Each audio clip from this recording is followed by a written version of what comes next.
งคำเจียงเงินเจียงจ้างทาบมังก็กับเจียงของเก็บงามเมืองถึงก็ได้หัวเมืองตั้งหลายยอถวายอ่อน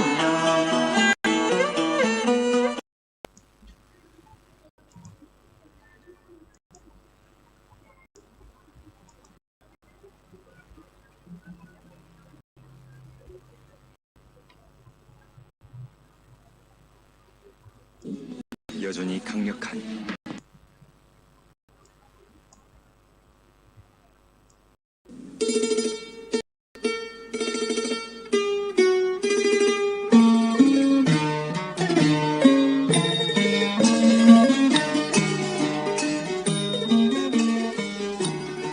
การบรรพชาอุปสมบทในปีนี้ในโอกาสนี้ขอเจริญพรเชิญชวนพุทธศาสนิกชนทั้งหลายได้ร่วมบุญบรรพชาอุปสมบทราษฎรบนพื้นที่สูงประจำปีพุทธศักราช 2569 ปีที่ 61 ในโครงการพระธรรมจาริกได้บรรพชาอุปสมบทจำนวน 193 รูปถวายเป็นพระราชกุศลสมเด็จพระนางเจ้าสิริกิติ์พระบรมราชินีนาถพระบรมราชชนนีพันปีหลวงในวันที่ 12 กรกฎาคม พุทธศักราช 2569 ณ พระอุโบสถวัดเบญจมบพิตรดุสิตวนารามกรุงเทพมหานครและวันที่ 13 กรกฎาคม พุทธศักราช 2569 ณ พระอุโบสถวัดสลีโสดาพระอารามหลวงจังหวัดเชียงใหม่เชิญท่านผู้ใจบุญทั้งหลายร่วมเป็นเจ้าภาพรูปละ 2,500 บาทหรือตามกำลังเจตนาศรัทธาที่จะได้ร่วมบุญกันณโอกาสนี้ก็ขอประชาสัมพันธ์บอกบุญกับทุกท่านขออนุโมทนาล่วงหน้าของทุกท่านได้ประสบความสุขความเจริญได้ร่วมเป็นเจ้าภาพบวชเณรบวชพระในปีพุทธศักราช 2569 กับวัดสลีโสดาพระอารามหลวงโครงการพระธรรมจาริกในปีนี้ทุกท่านทุกคน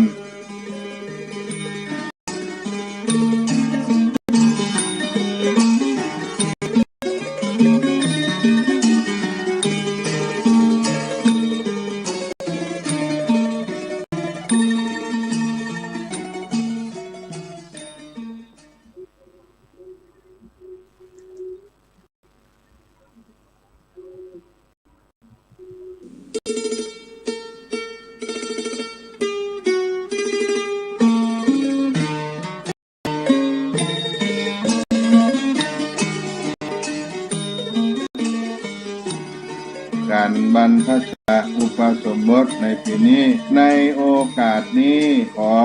เจริญพรเชิญชวนพุทธศาสนิกชนทั้งหลายได้ร่วมบุญบรรพชาอุปสมบทราษฎรบนพื้นที่สูงประจำปีพุทธศักราช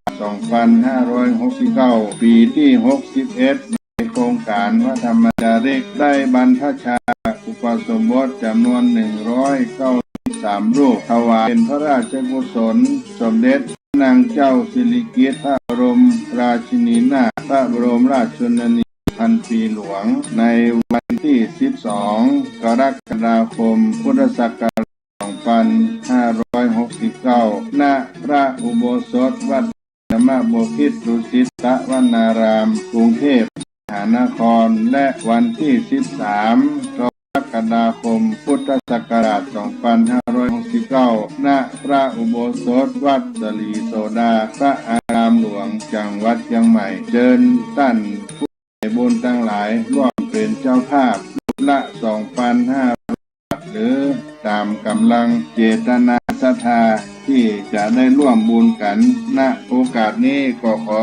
ประชาสัมพันธ์บอก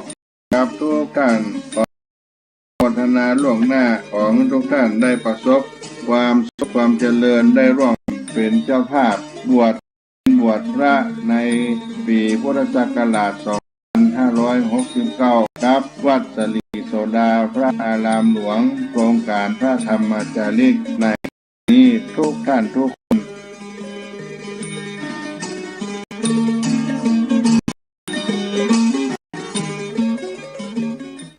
ขอถวายความเคารพพระมหาเถรานุเถระครูบาอาจารย์เจ้าทั้งหลายทุกตนทุกองค์เจริญสุขเจริญธรรมบังเกิดมีแก่ท่านสาธุชนพุทธบริษัททั้งหลายที่ได้สดับรับฟังทางสถานีวิทยุในระบบคลื่น FM 104.50 เมกะเฮิรตซ์ในวันนี้อาตมาภาพท่านพระครูปัญญาสังฆการได้มาดำเนินรายการประพบกับท่านผู้ฟังดังหลายในเมื่อค่ำยามเย็นในบรรยากาศที่เป็นฟ้าเป็นฝนกำลังโปรยปลายลงมาที่สลีโสดาพระอารามหลวงและตีนดอยสุเทพเจ้ามุชูบรรพตอนุสาวรีย์ครูบาเจ้าสลีวิจัยบ้านน้ำตกห้วยแก้วหมู่2ตำบลสุเทพเมืองจังหวัดเชียงใหม่ค่ำเย็นวันนี้อากาศก็ชื่นก็บานได้มาพบกับน้องท่านผู้ฟังทั้งหลายในต้นรายการนี้ก็จะได้นำเอาสุภาษิตโบราณคำสอนเป็นภูมิปัญญาของบรรพชนในอดีตการก็ผ่อนไม่หม่อนก็อุ้ยไม่เพิ่นได้กลไกเอาเป็นคำสอนไว้ในสุภาษิตไทยในบทที่ว่าจับใจแห้งใจกาจับใจครูบาบ่จับใจพระน้อยจับใจแห้งบ่แน่นใจกาจับใจครูบาบ่จับใจพระน้อยจับใจแห้งบ่แน่นใจกาจับใจครูบาบ่จับใจพระน้อยก็เป็นเรื่องของนานาจิตตังศรัทธาญาติโยมจับใจแห้งบ่แน่นใจกาจับใจครูบานะใจพระน้อยนิ้วแม่โคหลวงบ่เหมือนนิ้วก้อยล่ำปิดดูกอยกดแท้นานาจิตตังเอาอย่างกันแลจักเอาสังแน่คนเฮาข้าแนมปวดรู้ตั้งเราและเขาจ้างนักแม่เอาตามควรได้จับใจแห้งมันแน่นใจกาใจครูบานาใจพระน้อยนิ้วแม่โคหลวงบ่เหมือนนิ้วก้อยร่ำปิดดูกอยกอดแต่นาตังเอาอย่างกันแลจักเอาสั่งแน่คนเราข้าแนมขวดรู้ตั้งเราและเขาจั่งนักแบ่งเบาเอาตามควรได้จับใจแห้งบ่แน่นใจกาจับใจครูบานาใจพระน้อยนิ้วแม่โคหลวงว่าเหมือนนิ้วก้อยร่ำปิดดูกอยกดแต่นานาจิตตังเอาอย่างกันแลจักเอาสังแน่คนเฮาข้าแนมขวดรู้ตั้งเราและเขาจ้างนักแบ่งเบาเอาตามควรได้นานาจิตตังถูกใจอีแห้งแต่บ่ถูกใจอีกาถูกใจครูบาบ่เปิงใจสามเณรน้อยหรือพระน้อยแสนจะถูกใจอีแห้งเป็นที่สุดแต่อาจบ่เข้าท่าในคิดในใจของอีกาเช่นเดียวเช่นความคิดดีๆของครูบาอาจารย์อาจจะทำให้น้อยนักใจเป็นธรรมดาที่นิ้วหัวแม่มือย่อมแตกต่างกับนิ้วก้อยหากได้พินิจพิจารณาดูดังที่ว่านานาจิตตังความคิดของมนุษย์ย่อมไม่เหมือนกันไปหมดไปเสี่ยงสิ่งที่สำคัญ เรารู้เขาไว้ก่อนแล้วก็เลือกปฏิบัติตามความเหมาะสมตามมันเหมาะอันควรเลือกตามที่เหมาะที่สมจับใจแห้งบ่แน่นใจกาจับใจครูบาบ่จับใจพระน้อยเป็นข่าวของนานาจิตตังจิตตังหลายท่านหลายคนก็เคยได้ยินคำนี้ซึ่งก็หมายถึงว่ามีกรรมเกิดมีความคิดกรรมเกิดกรรมหันที่แตกต่างกันไปเกิดบ่เหมือนกันคิดบ่เหมือนกันแต่ละคนแต่ละความคิดต้องคนละอย่างบ่เหมือนกันอยู่แล้วโดยเฉพาะรายละเอียดของความคิด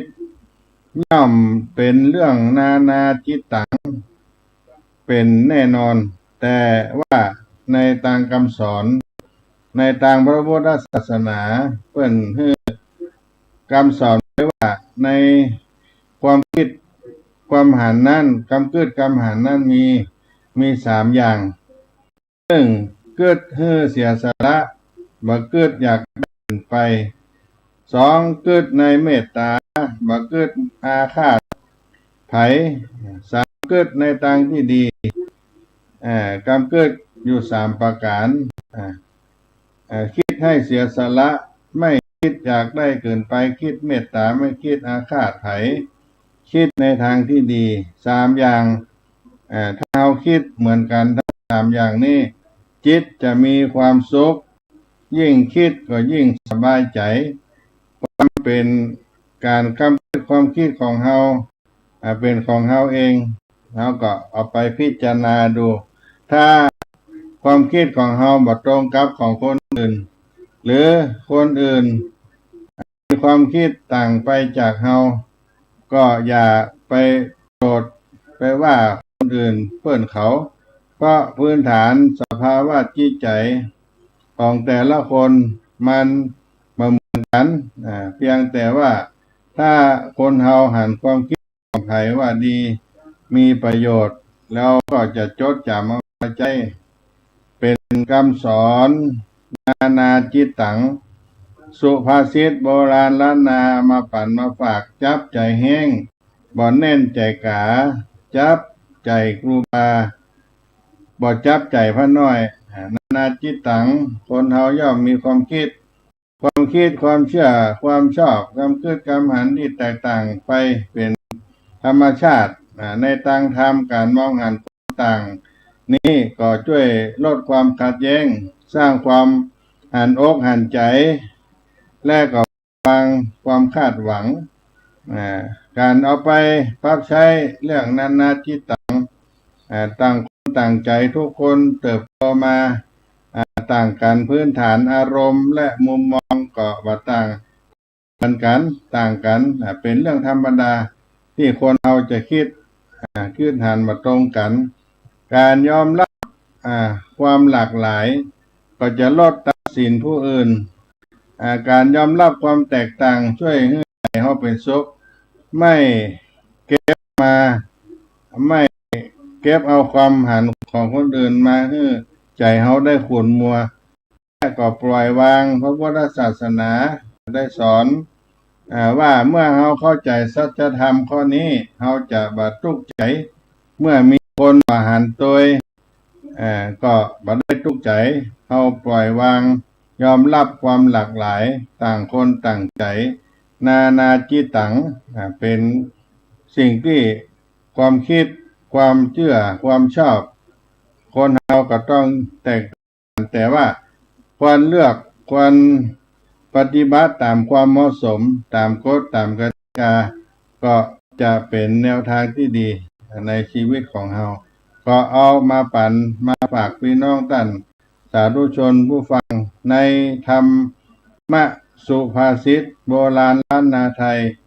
จับใจแห้งบ่แน่นใจกาจับใจครูบาบ่จับใจพระน้อยในต้นรายการนี้ปันฝากพี่น้องท่านผู้ฟังในท่ามกลางสายฝนโปรยปลายขวางอนุสาวรีย์ครูบาเจ้าสลีวิจัยตีนดอยสุเทพเจ้าบ้านน้ำตกห้วยแก้ววัดสลี โสดาพระอารามหลวงในคณะนี้น้อ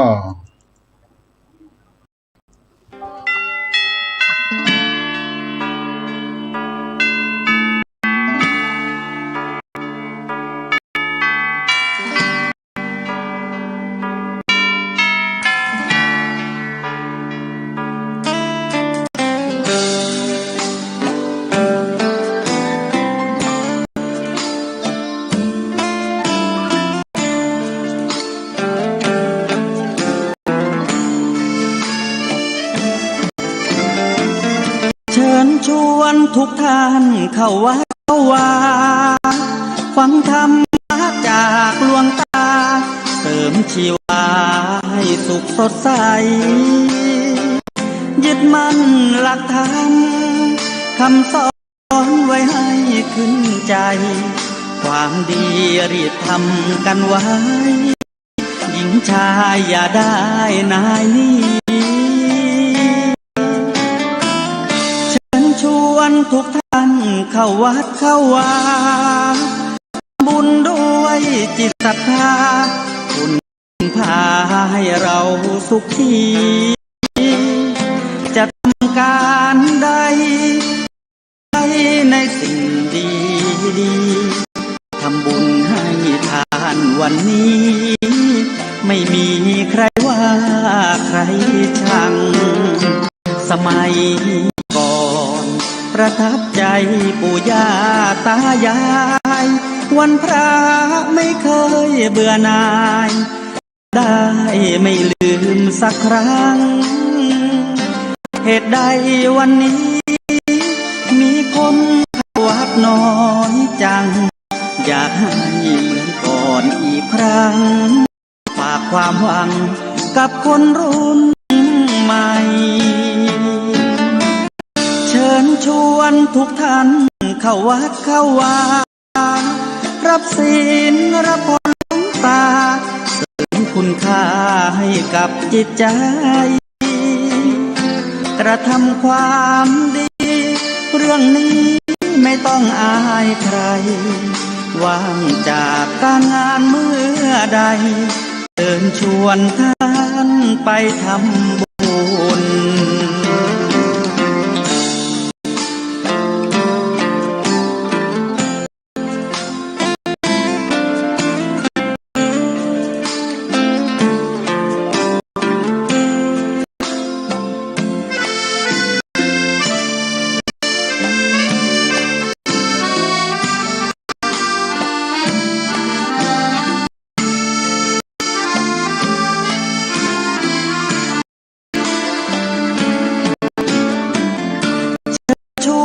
ทุกท่านเข้าวัดเข้าวารับศีลรับพรหลวงตาเสริมคุณค่าให้กับจิตใจกระทำความดีเรื่องนี้ไม่ต้องอายใครว่างจากการงานเมื่อใดชวนท่านไปทำบุญกระทำความดีเรื่องนี้ไม่ต้องอายใครฝากเพลงเชิญชวนหญิงชายอย่าอายเรื่องการทำบุญ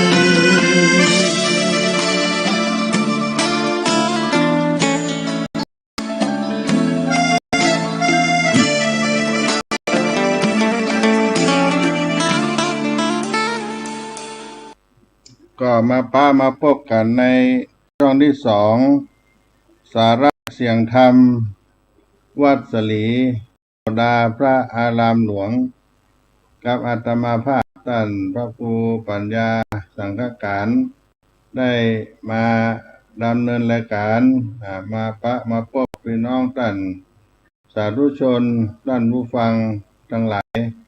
ในวันนี้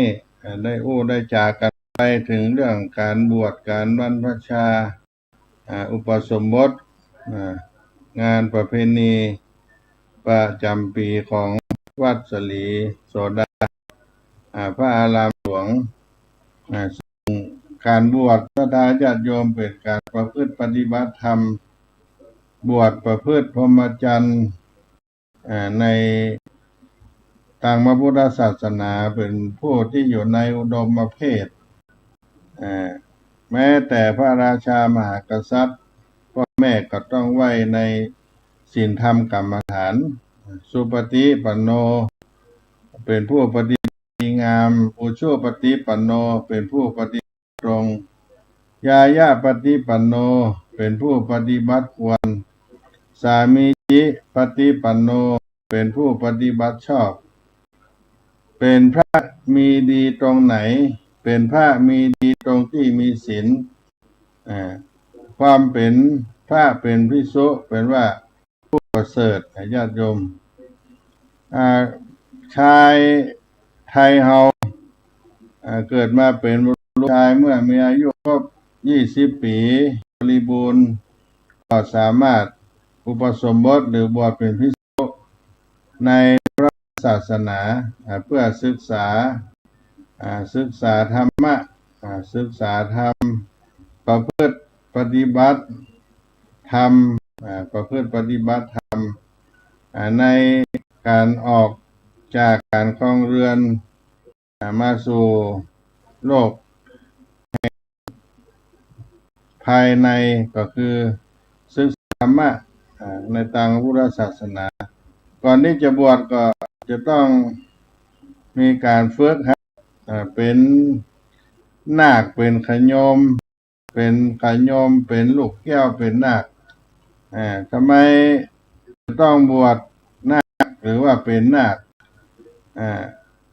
ก็เป็นชื่อของคำว่านาคหลายๆคน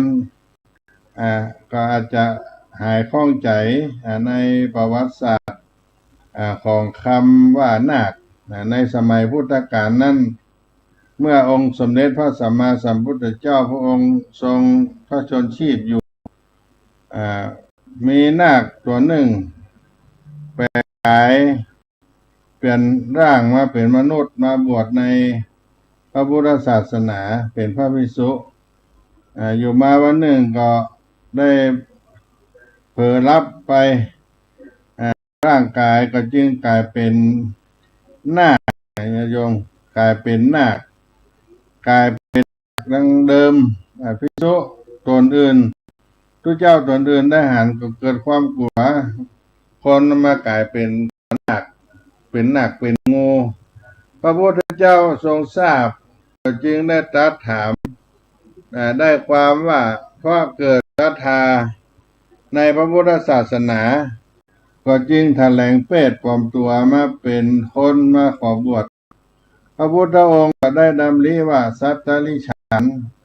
ไปอยู่ในฐานะควรที่จะบวชโปร่งเพศบรรพชิตกลับไปเป็นนาคดังเดิมแต่ภิกษุนั้นก็มีความอาลัยก็ขอฝากชื่อนาคไว้ในพระพุทธศาสนาดังนั้นคนที่บวชก่อนนี่จะต้องเป็นนาคเป็นลูกแก้วตามที่มีมาในความประวัติของการเป็นนาคก่อนที่จะบวชศรัทธาทั้งหลายเรื่องการบวชก็เลยมีนาคมาจนถึงทุกวันนี้เป็นคนที่ได้ประพฤติศีลก่อนบวชเป็นนาคนาคาแล้วก็เข้ามาสู่ปัพพชาการบวชปัพพชาแปลว่าการออกที่เป็นการบวชในปัพพชาเบื้องต้นการออกทางกายก็คือออกจากการเกหสถานบ้านเรือนมาเป็นผู้ไม่มีเรือนเพราะฉะนั้นจึงมีคำเรียกนักบวชว่าอนาคาริยะที่แปลว่าคนไม่มีเรือนคนไม่มีบ้านเพราะว่าได้ออกจากบ้านจากเรือนมาแล้วเมื่อออกมาเป็นอนาคาริยะคือคนไม่มีบ้านคนไม่มีเรือนดังนี้ก็จึง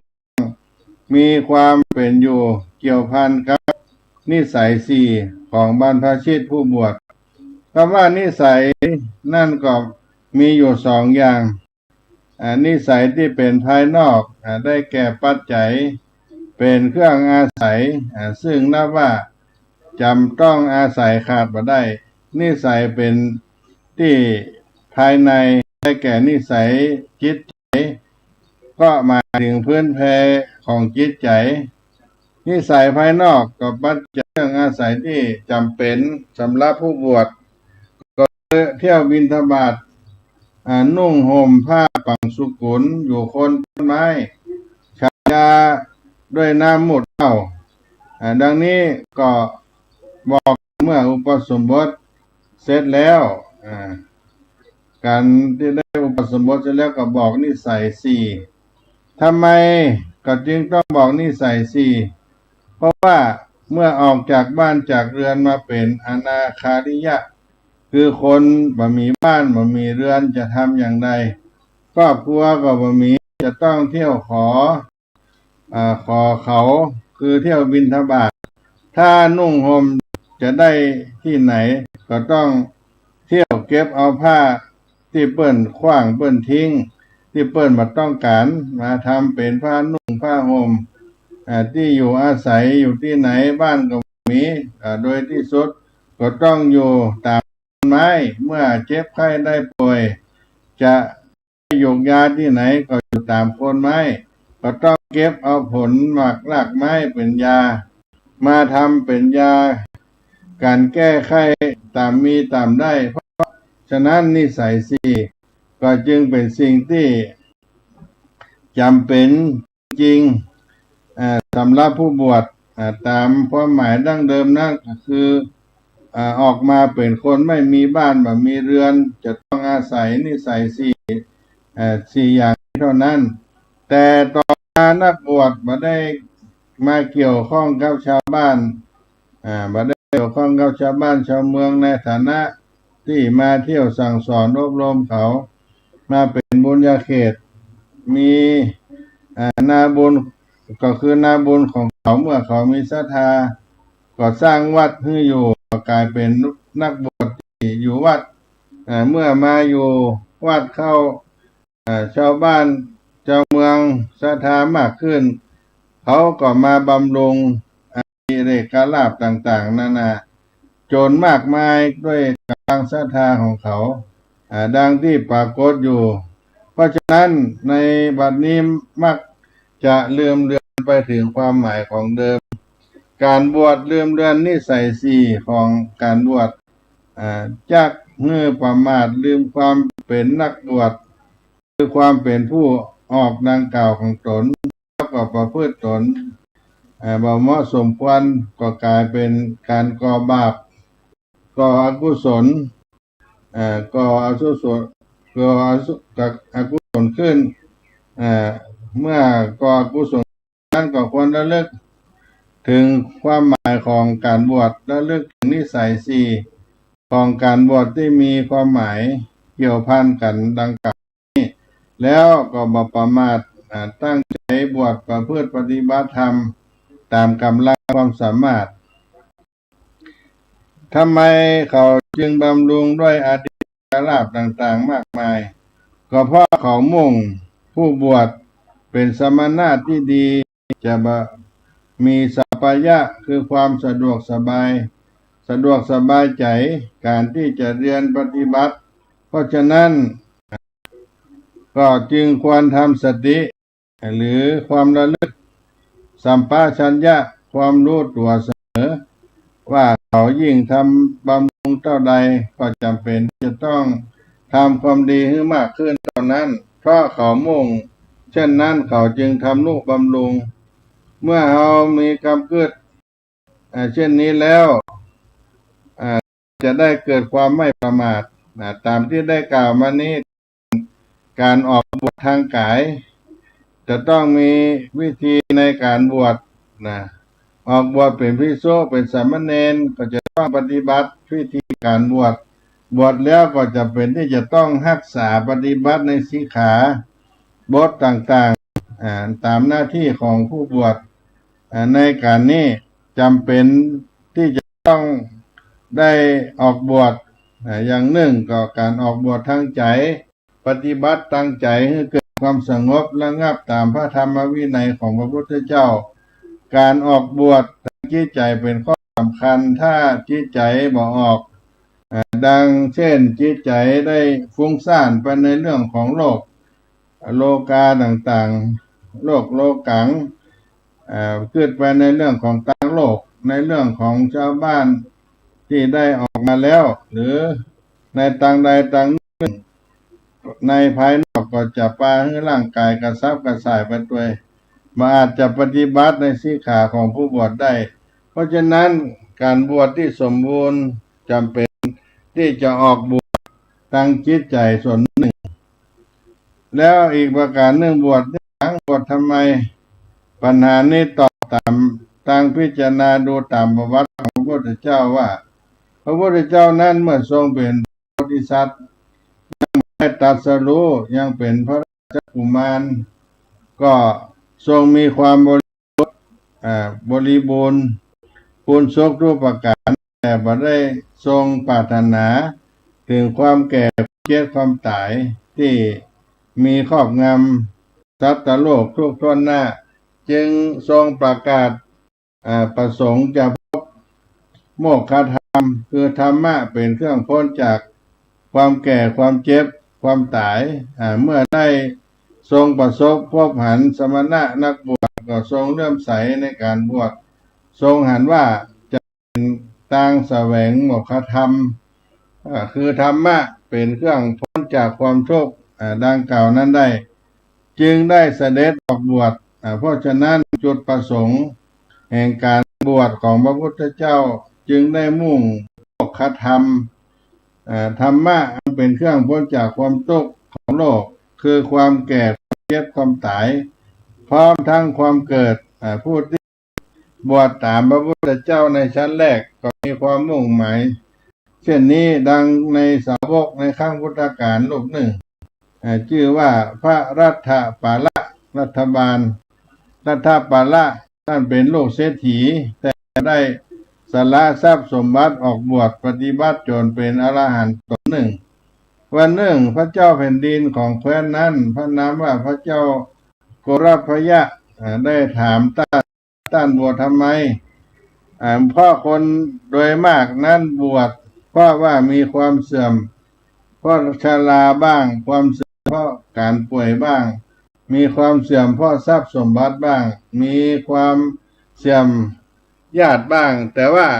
ท่านรัฐปาละเป็นผู้ที่ยังมามีความเสื่อมใดๆดังกล่าวมานั้นฉะไหนท่านจึงออกบวชท่านก็ได้ตอบพระพุทธเจ้าได้ตรัสมัทธุเทศไว้4 ข้อฉะไหนท่านออกบวชท่านก็ตอบว่าพระพุทธองค์นั้นได้ตรัสธรรมุเทศไว้4 ข้อ1โรคอัญชราย่อมนำเข้าไปไม่ยั่งยืน2โรคอันไม่มีอะไรต้านทานจากความเจ็บป่วยไม่เป็นใหญ่โลกไม่ใช่ของตนเพราะทุกคนต้องละสิ่งทั้งปวงไปด้วยอำนาจของความตายโลกพร่องอยู่ไม่มีอิ่มเป็นธาตุของตัณหาคือความดิ้นรนทะยานทะยากอยากดิ้นทะยานอยากต้านได้ปาลบธรรมุเทศคือการแสดงธรรมของพระพุทธเจ้า4 ประการนี้จึงได้ออกบวชโรคอัญชราย่อมนำเข้าไปมายั่งยืนโรคมามีอะไรต้านทานจากความเจ็บปวดมาเป็นใหญ่โรคบ่ใช่ของตนเพราะทุกคนจำต้องสิ่งทั้งปวงในโลกนี้ด้วยอำนาจแห่งความตายโลกพร่องอยู่ไม่มีอิ่มเป็นธาตุของตัณหาคือความทะยานอยากต้านได้ธรรมะธรรมเทศเนี่ยคือการแสดงธรรมของพระพุทธเจ้า4 ประการจึงได้ออกบวชแต่ว่าการบวชนั้นก็บ่ได้มีผู้มุ่งผลอย่างสูงดังกล่าวนี้เสมอดังในพระเจ้ามิลินทปัญหาถามพระนาคเษนว่าประโยชน์สูงสุดของการบวชคืออะไรพระนาคเษนท่านก็ตอบว่าประโยชน์สูงสุดของการบวชก็คือพระนิพพานคือความดับเพราะบ่ยึดมั่นอย่างต่างๆทั้งหมดแต่คนก็บ่ใช่บวชประโยชน์นี้ทั้งหมดบางคนบวช หนีราชภัยต่างๆหนีโจรภัยพ้องราชภัยพ้องปฏิบัติพระราชประสงค์คือความประสงค์ของผู้มีอำนาจพ้องต้องการจะพ้นหนี้สินต้องการความเป็นใหญ่ต้องการที่จะดำรงชีวิตอยู่สะดวกสบายเพราะกลัวภัยยากต่างพระเจ้ามิลินทาก็ถามว่าพญานาคเกษณพระนาคเกษณเล่าพระเจ้ามิลินทาก็ถามพระนาคเกษณว่าบวชมุ่งประโยชน์อย่างนี้หรือมุ่งประโยชน์อย่างใดพระนาคเกษณก็ตอบว่าท่านบวชนั้นท่านยังเป็นท่านยังหนุ่มแต่ไม่ได้คิดจะมุ่งประโยชน์อย่างนี้แต่ว่าท่านคิดว่าพระสมณะสักยบุตรเหล่านี้เป็นบัณฑิตคือผู้ฉลาดจะสามารถยังเฮาได้ศึกษาได้ยังเฮาได้ศึกษาได้เพราะฉะนั้น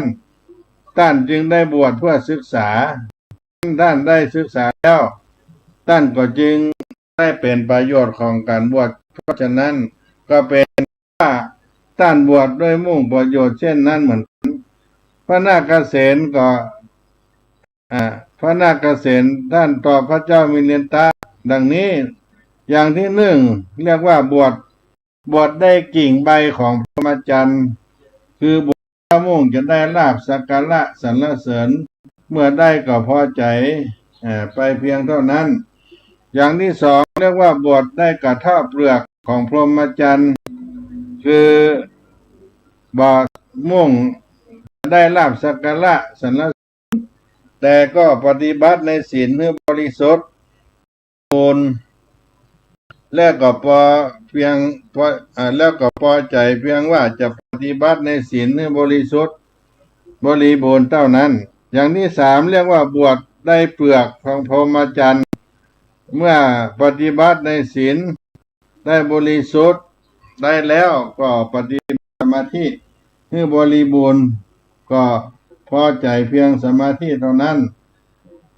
อันที่สี่บวชกับพี่ได้กับพี่ของพรหมจรรย์เมื่อปฏิบัติในศีลในสมาธิบริบูรณ์แล้วก็ปฏิบัติจนไปเกิดญาณทัศนะความรู้หันธรรมะขึ้นแล้วก็พอใจเพียงที่รู้เท่านั้นที่รู้ที่หันเท่านั้นอันที่ห้าเรียกว่าบวชได้แก่นของพรหมจรรย์พรหมจรรย์ปฏิบัติสืบขึ้นไปจนได้วิมุตติ ความหลุดพ้นจากกิเลสของทุกข์บางส่วนนี้สิ้นเชิงตามสามารถของการปฏิบัติอย่างที่ห้าได้ชื่อว่าบรรลุแก่นของการถือว่าบวชได้แก่นของพรหมจรรย์การบวชได้อย่างตามชั้นนี้ก็ที่จริงเมื่อบวชตั้งใจปฏิบัติในศีลบริสุทธิ์บริบูรณ์ขึ้นมาก็ชื่อว่าเป็นการบวชดีแล้วแต่ยังมีกิจที่จะต้องทำให้สูงขึ้นไปกว่านั้นก็ต้องทำต่อไปประโยชน์เพียงเท่านั้นการบวชจะได้ประโยชน์ของการบวชตั้งแต่ต้นขั้นต่ำดังที่กล่าวมาก็ต้องอาศัยการบวชใจประกอบอีกส่วนหนึ่งเมื่อบวชพร้อมกันทั้งกายทั้งใจแล้วก็จะการบุญเป็นกุศลอย่างสูงเป็นบุญก็คือเป็นเครื่องชำระความชั่วเป็นกุศลก็คือเป็นกิจของคนฉลาดชำระความชั่วของเราเองและเราเองก็เป็นผู้ฉลาดขึ้นมีความฉลาดบริสุทธิ์ท่านทั้งหลายปภัชชาปวัชชะการบวชเป็นทรัพย์ที่อยู่ในคำว่าบวชหรือว่าบรรพชาปภัชชาปะบวกว่าชะแปลว่าทั่วหรือสิ้นเชิงปภัชชาว่าชะแปลว่ามีว่าชะแปลว่าไปหรือเว้นคำว่าปะบวกว่าชะก็จึงว่าไปโดยสิ้นเชิงโดยเว้นโดยสิ้นเชิงที่ว่าไปโดยสิ้นเชิงนั้นก็หมายถึงไปจากความเป็นฆราวาสจากการครองเรือนไปสู่ความเป็นพรหมจรรย์ผู้ไม่ครองเรือนโดยสิ้นเชิงโวหารที่สูง ไปกว่านั้นท่านเรียกว่าจากโลกโดยสิ้นเชิงซึ่งความหมายว่าจะเสียจากวิสัยที่ชาวโลกเขามีกันเป็นการโดยสิ้นเชิงนั่นเองคำว่าความเป็นฆราวาสหมายความว่าไปจากเรือนซึ่งหมายถึงการสละสมบัติทรัพย์สินต่างๆสละวงศาคณาญาติการมีเครื่องนุ่งห่มอย่างฆราวาสเลิกการกินอยู่เหมือนฆราวาสใจสอยเลิกใจสอยอย่างฆราวาสเลิกอาหารกิริยาวาจาอย่างฆราวาสเลิกความรู้สึกนึกคิดแห่งฆราวาสสิ้นเชิงจะเรียกว่าไปหมดจากความเป็นฆราวาสโดยสิ้นเชิงหรือไปจากโลกสิ้นเชิงก็ด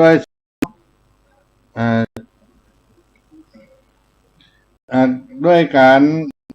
ระลึกถึงพระพุทธภาษิตของพระพุทธองค์ซึ่งเราถือว่าเป็นพุทธบิดาได้สอนไว้พวกเธอจงฉันบิณฑบาตเรื่องฉันบิณฑบาตสักว่าเหมือนกับน้ำมันสำหรับหยดลงเพกาได้เกวียนหรือเหมือนกับแม่กับพ่อซึ่งหลงทางจากทะเลทรายจำต้องกินเนื้อบดของตนที่ตายแล้วในกลางทะเลเพื่อประทังชีวิตของตนอยู่ฉะนั้นกิริยาดังกล่าวนี้ก็ละเลิกจากการกินอย่างฆราวาสโดยสิ้นเชิงที่มาบอกว่าชะเป็นภาษาบาลีเต็มรูปก็คือปัพพชะปัพพชะความหมายคือการบวชในส่วนที่มดก็คือมดจากความเป็นผู้ครองเรือนเป็นฆราวาสนั่นเองส่วนความหมายว่าบวชที่ว่าเว้นมดนั่นหมายว่าบรรพชาบรรพชิตบวชเป็นบรรพชิตจะต้องเว้นสิ่งที่ควรเว้นตามที่พระพุทธองค์ได้ตรัสไว้อย่างนั้นโดยไปสิ้นเชิงเครื่องมือของคนบวชผู้บวชหรือผู้บวชแล้วก็ตามก็จำเป็นที่จะต้องมีเครื่องมือ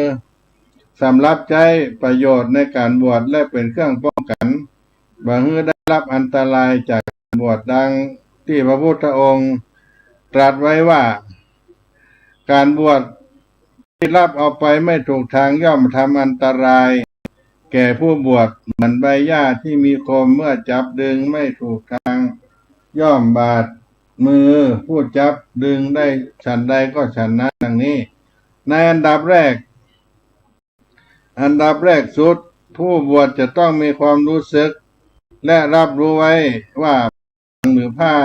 กาสาวพัสนั้นท่านถือกันว่าเป็นธงชัยของพระอรหันต์ผ้าที่เอาหันพระสงฆ์เจ้านุ่งผ้ากาสาวพัสผ้าเหลืองเป็นธงชัยของพระอรหันต์ที่เรียกโดยบาลีว่าอรหัตตถโชซึ่งตามตัวหนังสือก็แปลว่าธงชัยของพระอรหันต์ธงชัยของพระอรหันต์ข้อนี้ก็หมายความว่าผ้าย้อมฝาดสีมนนี้เป็นหมายศักดิ์สิทธิ์ของผู้มีความบริสุทธิ์ประเสริฐตั้งอยู่ในฐานะเป็นปูชนียบุคคลทั้งของเทวดาและมนุษย์แม้ที่สุดแต่สัตตริฉานท่านก็กล่าวว่าย่อมรู้สึกว่าผ้ากาสายะนั้นเป็นเครื่องหมายของพระอรหันต์ผู้ไม่เป็นข้าศึกแก่ตนความคิดนี้เป็นหลักในทางพระพุทธศาสนาที่พระพุทธองค์ได้ตรัสไว้ในที่หลายแห่งเช่นบาลีที่ว่าอนิสสกาโวกาสาวังซึ่งมีความใจความดังที่กล่าวมาอยู่ในสภาพที่เหมาะสมแก่การที่จะห่มผ้ากาสายะในเบื้องต้นเนี่ยก่อนตะจาปัญจกกรรมฐานนี้กรรมฐานในประเภทอสุภกรรมฐานพิจารณาให้เห็นความจริงของสิ่งเท็จสิ่งเทียมที่ฆราวาสผู้นั้นเคยลุ่มหลงมาแต่ก่อนนั้นจนกระทั่งจิตใจของเราที่เคยลุ่มหลงมาแต่ แต่อดีตก่อนนั้นจนกระทั่งจิตใจสลดสังเวชความที่ตนเคยลุ่มหลงหันโทษของความลุ่มหลงเพศฆราวาสมีใจสูงสะอาดสว่างและสงบตามส่วนจนพอจะกล่าวได้ว่าได้สูงกว่าระดับจิตใจของฆราวาสแล้วก็จึงได้ห่มผ้ากาสายะนั้นก็สรุปความว่าผู้ที่ได้บวชก็ได้รับแห่งผลบวชผู้ประสงค์จะบวชจะได้รับผลบวชจะต้องระลึกนึกถึงความที่ตนจะต้องรับผิดชอบความประสบสำเร็จในการบวชของตนเองด้วยตนเองเพราะตนขอบวชด้วยสมัครใจของตนเองเพื่อเป็นเครื่องเตือนตนบ่ให้เป็นผู้เสียหายในการปฏิญาณตนจะต้องระลึกข้อนี้ไปทำพิธีขอบวชของตนในสถานที่อันศักดิ์สิทธิ์ในโอกาสอันศักดิ์สิทธิ์ในถ้ำหมู่คณะที่ประชุมในนามของคณะพระรัตนตรัยคนที่จะต้องมีฮิริโอตปะในการที่จะรักษาเกียรติยศของตนตามที่ได้ปฏิญาณในการบวชของตนไว้อย่างใดเป็นผู้สำนึกในลักษณะของการบวชแท้จริงและกล่าวนั้นคือการประโยชน์จากเรือนจากการกินอยู่นุ่งห่มการใจสอยการคิดการทำการพูด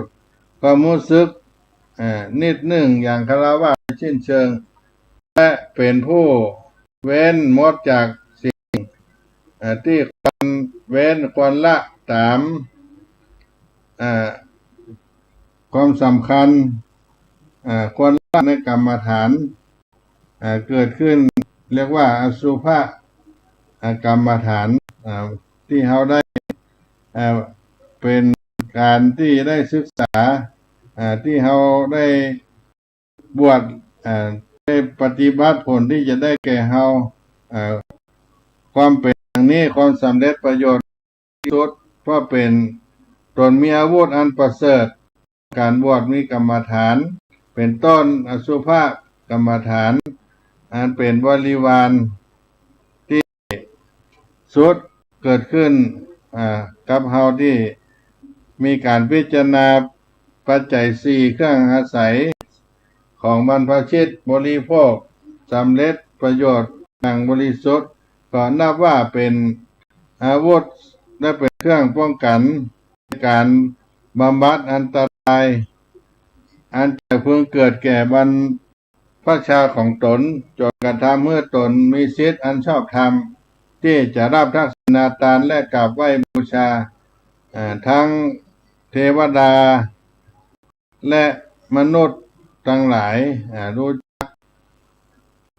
ถือเอาประโยชน์อันสูงสุดเป็นความมุ่งหมายอันแท้จริงของการบวชได้ความเร็วในการบรรลุมรรคผลโอกาสที่ตนจะสามารถบำเพ็ญประโยชน์ตนประโยชน์ผู้อื่นได้กว้างใหญ่ไพศาลสูงขึ้นอย่างไม่มีขอบเขตสมกับที่เขาได้ทราบว่าบรรพชานั้นเป็นสิ่งประเสริฐกว่าการเป็นจักรพรรดิอาภัชเชนะตังวรังไปบัดต้องสงสัยขอให้เขาทั้งหลายท่านทั้งหลายได้ทราบและว่าผู้บวชเป็นสมณะสักยบุตรในพุทธศาสนาสัมมาสัมพุทธเจ้าจะได้รักษาเกียรติความเป็นสมณะไว้ด้วยการทำตนเพื่อประสบผลแห่งการบวชในหลักเกณฑ์ดังกล่าวที่มานั้นทุกประการเรื่องของการบวชญาติโยมก็เอามามาหากันในนี้ในเรื่องของการบรรพชาการบวชเอามาจากพี่น้องท่านทั้งหลายได้สดับรับฟังพักกันสักกรรมได้ฟังการบรรพชาประชาสัมพันธ์ครับพี่น้องคนฟังก่อนเนาะ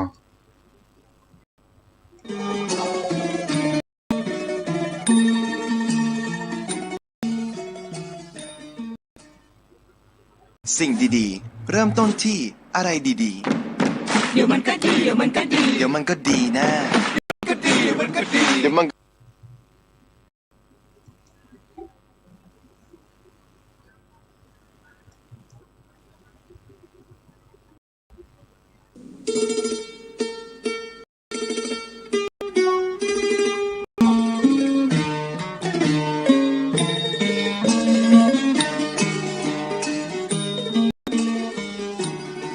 การบรรพชา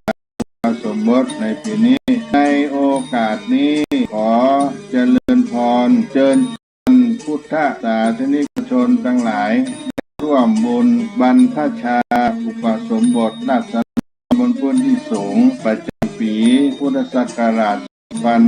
2569ปีที่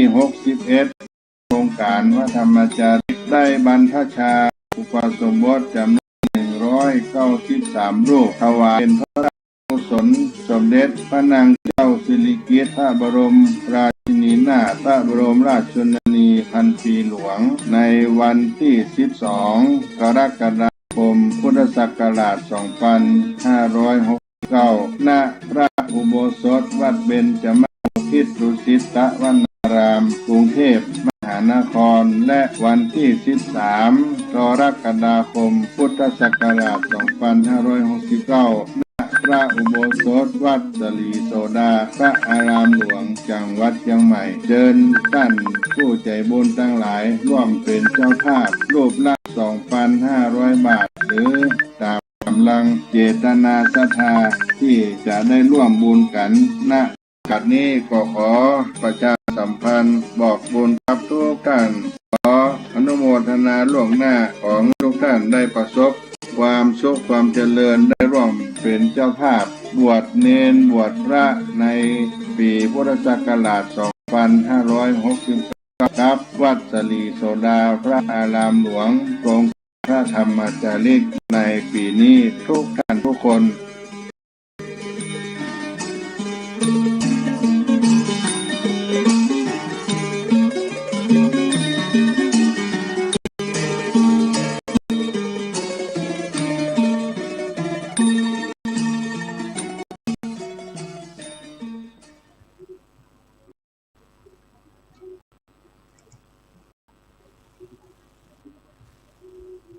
ก็มาถึงท้ายรายการ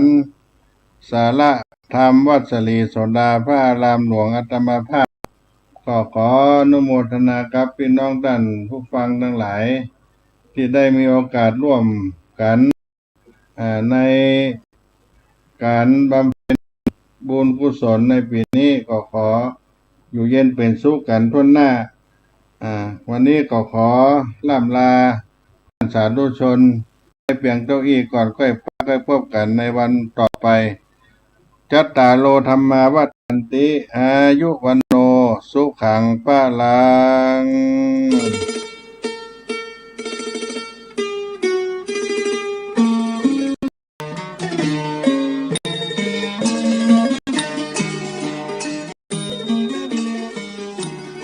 การบรรพชาอุปสมบทในปีนี้ในโอกาสนี้ขอเจริญพรเชิญชวนพุทธศาสนิกชนทั้งหลายได้ร่วมบุญบรรพชาอุปสมบทราษฎรบนพื้นที่สูงประจำปีพุทธศักราช2509ปีที่61ในโครงการพระธรรมจาริกได้บรรพชาอุปสมบทจำนวน193รูปถวายเป็นพระราชกุศลสมเด็จพระนางเจ้าสิริกิติ์พระบรมราชินีนาถพระบรมราชชนนีพันปีหลวงในวันที่12กรกฎาคมพุทธศักราช2569